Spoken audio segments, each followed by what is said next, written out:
Okay guys, in this video we're going to be covering one of my favourite techniques, the Teep, primarily the lead leg Teep.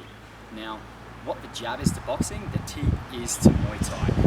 The Teep is our longest strike we have in Muay Thai. Now that allows us to control the distance. If we can control the distance, that allows us to control the tempo of the fight and where the fight goes. So the Teep is this. In our stance, the knee comes up to our chest and we stand out.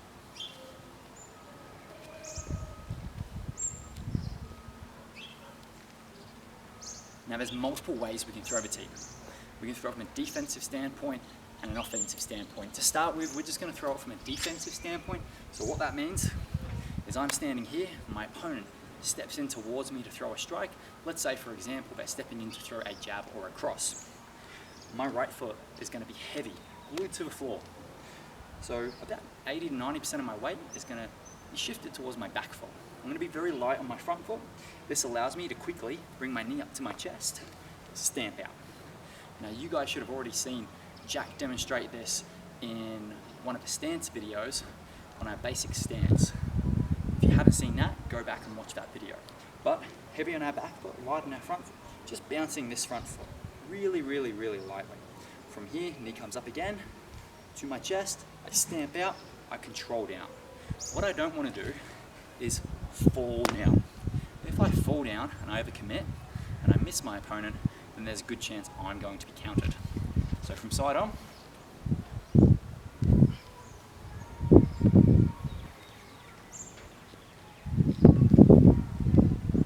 one thing you'll notice as I kick, my left arm comes down like a lever. What this does is it helps me counterbalance, which is super important. This has been developed by the Thais over years and years and years of training. Now, one thing you will also find is when people throw their Teep, there are many different ways we can guard. Some people might not even counterbalance, they'll just keep their both hands up high. You'll see other people bring the arm across the face. They'll do this in order to try and defend this side with the shoulder and this side with the hand. So you'll see this sort of thing. Yes, that can work. I'm not the biggest fan of that because in my opinion, if you throw a Teep well enough, your opponent won't be able to hit you. It is our longest strike. So if we've got this hand up nice and tight and we're fully extending and my shoulders lifted up, I should be pretty well defended. So again,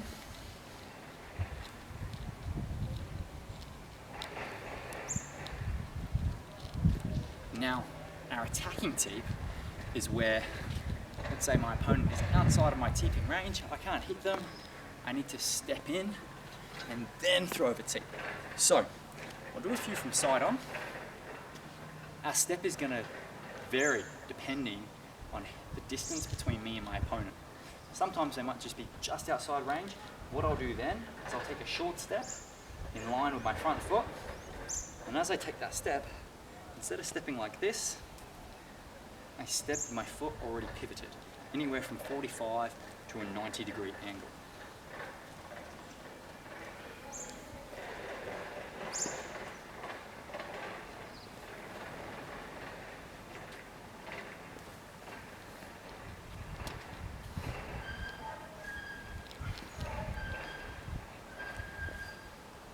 Now, let's say my opponent's a little bit further away, no problem. We just take a bigger step.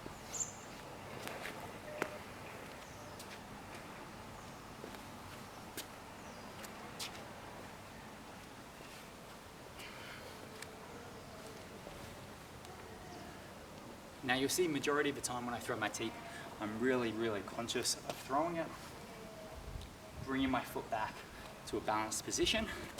Again, for me, balance is everything in Muay Thai. We always want to be in a strong stance and a balanced position so that we can defend or attack. Like I said before, if I'm overextending and overcommitting and I land, I miss my opponent, they can counter me. I'm not in a strong position to defend, I'm not in a strong position to attack. So I would rather take off a little bit of power from my kick and be a bit more conservative, land, return to my stance where I can check, or I can still punch. I can land, step in, land some elbows, punches, kicks, knees. That is the lead leg Teep. Again, the most underutilized strike in Muay Thai or all combat sports, in my opinion. I think if you develop a very strong sound teep, that's going to really open up many doors for many other strikes and many fakes and feints, which we'll get to in later videos.